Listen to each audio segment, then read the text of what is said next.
Herkese merhaba. Şu anda ADR İstanbul'un Levent'teki genel merkezindeyiz. Yanımda ADR İstanbul'un kurucusu Ferda Paksoy var. Kendisiyle bugün arabuluculuk konusunda kısa bir sohbet yapmak istiyorum. Kelime itibariyle İngilizce biz mediation'ı Türkçe arabulucu olarak çevirmişiz zamanında.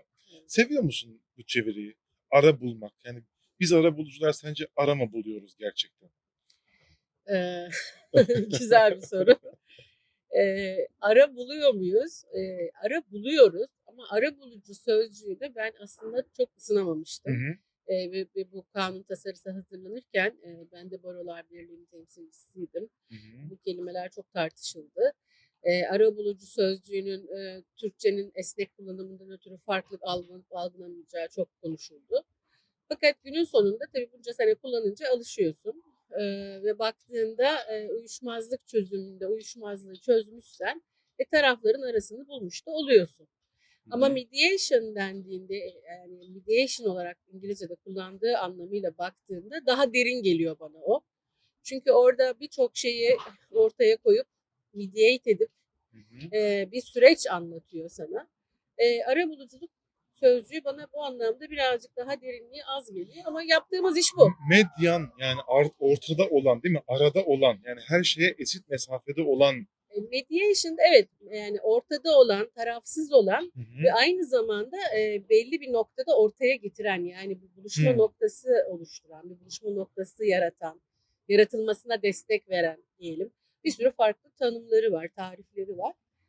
Ama günün sonunda arabulucu sözcüğüne alıştım tabii ben de. Hı hı.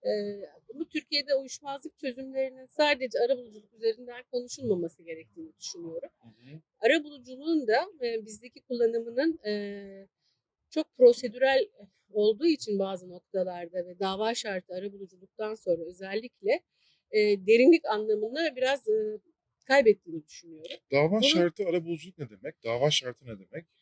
dava şartı aslında şu, aslında arabuluculuğu destekleyen bir sistem. Hı Bu da hı. çok tartışıldı ama ben çok savunuyorum. Çünkü kıymetli olduğunu düşünüyorum. Bir davaya gitmeden, bir yargı sürecine girmeden önce tarafların mutlaka bir arabulucuyla görüşmesini destekleyen, öneren ve hatta bir yasal sürece bağlayan bir sistem dava şartı Arabulucuya arabuluculuk. gitmezlerse dava açamıyorlar mı? Arabulucuya gitmezlerse davayı açamıyorlar Hı veya hı. açtılarsa da hakim arabuluculuk sürecin sonucunda düzenlenmiş bir belge istiyor Hı onlardan, hı. o konularda anlaşma olamadığına dair. Hı hı. Fakat burada şunu netleştirmek lazım. Tartışma konusu hani insanları anlaşmaya zorluyor Hı hı. gibiydi. Halbuki değil. Dava şartı arabuluculuk, arabuluculuk yöntemini tanımak, bilmek, menfaatler üzerinden kullanıp bu süreci çözüme doğru ulaştırmak için anlaşmak zorunda değilsiniz. Ama onun içine girdiğiniz zaman aslında çok daha kısa sürede sorunları çözebileceğinizi görüyorsunuz. Bu nedenle de bence destekleyici bir şey. Arabuluculuğun başarılı olması için sonunda illaki anlaşma sağlanması gerekiyor mu Ferda? Ya ben öyle düşünmüyorum. Yani bu bir süreç. Hayatın içinde birçok şeyi bir arada yaşıyoruz.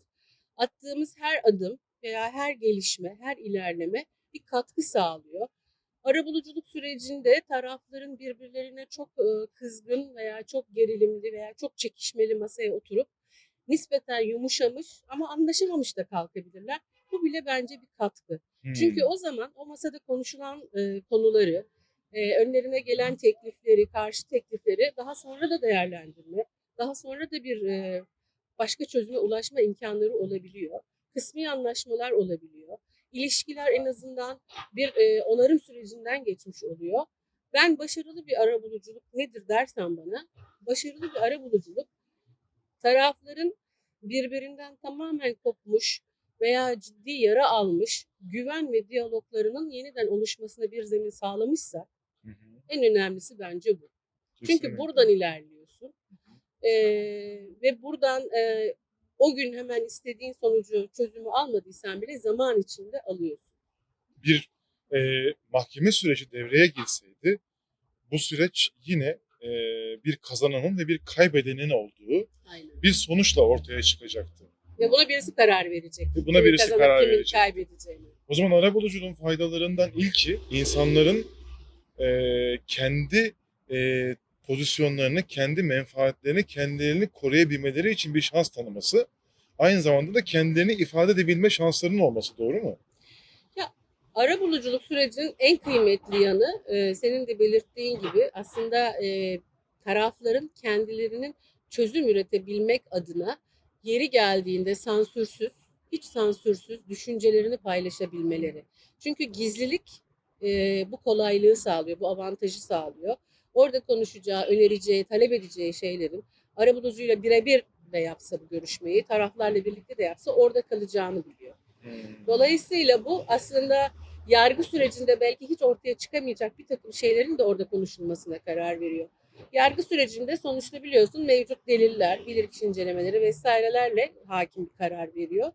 Ama burada taraflar daha esnek yollara ilerleyebildikleri için bunların dışına çıkılıyor. Hı hı. Ben diyorum ki alternatif uyuşmazlık çözüm yollarında alternatif deliller de var. Hı hı. Alternatif yollar böyle gelişiyor. Kesinlikle. Bir de farklı olarak adalet sistemindeki hani mahkemeye gidilmesinin dışında bir de arabuluculuk sürerken tarafları bazen arabulucu ayrı bir odaya alıp o ortamda konuşulamayacak konuların da konuşulabilmesine fırsat tanıyor galiba. Yani mahkeme sürecinden bir farkı da bu var galiba Ferda. Değil mi? Şimdi bu çok önemli bir fark. Taraflarla ayrı görüşebiliyor olman, tarafları iyi anlayabiliyor olman ve orada konuşulacak her şeyin orada kalacağı güvencesi ve o tarafın izin verdiği ölçüde karşıda paylaşacak olman, evet çok önemli. Bu var. Bu taraflarla da ayrı ayrı da yapabilirsin. Taraf vekilleriyle de yapabilirsin. İşte herkes bir arada da yapabilirsin. Çok esnek çözümler üreten bir sistem. O yüzden gerçekten çok kıymetli bence.